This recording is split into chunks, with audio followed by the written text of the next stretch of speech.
નગરપાલિકાના ward number 3ના સદસ્યોની સરાહનીય કામગીરી જોવા મળી છે। અહીં અવરજવરવાળા રસ્તાઓ પર તૂટી ગયેલી કુંડીઓ ઉપર મજબૂત ઢાંકણા ફિટ કરવામાં આવ્યા છે।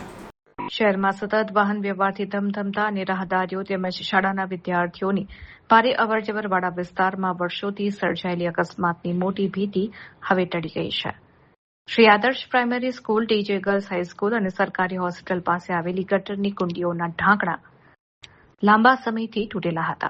આ વિસ્તાર શૈક્ષણિક અને આરોગ્ય ક્ષેત્ર સાથે જોડાયેલો હોવાથી અહીં દરરોજ સેંકડો વિદ્યાર્થીઓ અને દર્દીઓની અવરજવર રહે છે, જેથી ખુલ્લી કુંડીઓને કારણે સતત ભયાનક અકસ્માત થવાનો ડર રહેતો હતો। આ ગંભીર સમસ્યાને ધ્યાનમાં લઈને વોર્ડના જાગૃત સદસ્ય મહેશભાઈ સુવા દ્વારા નગરપાલિકા તંત્ર સમક્ષ રજૂઆત કરવામાં આવી હતી। આ રજૂઆતને પગલે તંત્ર દ્વારા તાત્કાલિક પગલાં ભરીને તૂટેલા ઢાંકણા અને ખુલ્લી કુંડીઓ પર લોખંડના નવા તેમજ મજબૂત ઢાંકણા ફિટ કરી દેવામાં આવ્યા છે।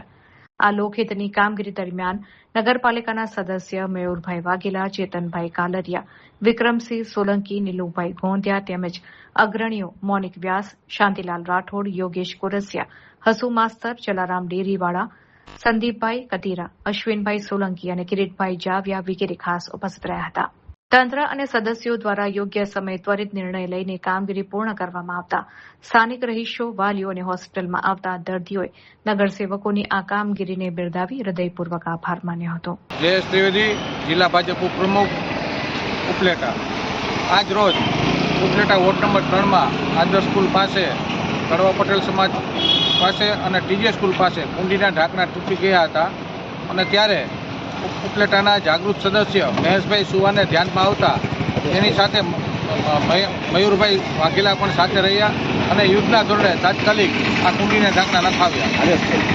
મહેશભાઈ સુવાને ખ્યાલ હતો કે બાજુમાં આદર્શ સ્કૂલ છે, આદર્શ સ્કૂલના બાળકો અવારનવાર છૂટે છે, છૂટીને અવારનવાર જો કુંડીમાં ન પડે તો ત્યાં ઉપર ઢાંકેલું એક પથ્થર હતો તે હટાવી અને તાત્કાલિકના ધોરણે લોઢાનું મજબૂત ઢાંકણું નાખવામાં આવ્યું, જેથી અહીંની રાહદારી લોકો અને વાહન વ્યવહાર જતા લોકોને પણ મુશ્કેલી ન પડે તે માટે ઢાંકણું નખાવી સ્કૂલવાળા તથા તેમજ આજુબાજુ વેપારીઓ ખૂબ આભાર માન્યો। આ તબક્કે નીલુભાઈ ગોંધિયા, મોનિકભાઈ વ્યાસ, વિક્રમસિંહ સોલંકી, કિરીટભાઈ જાવિયા, ગોરસિયાભાઈ અનેક ગામના અગ્રણીઓ ઉપસ્થિત રહ્યા, તેમજ જલારામ ડેરીવાળા પણ ઉપસ્થિત રહ્યા અને સદસ્ય શ્રી મયુરભાઈ સુવા, મયુરભાઈ વાઘેલા, ચેતનભાઈ કાલરિયાનો આભાર માન્યો।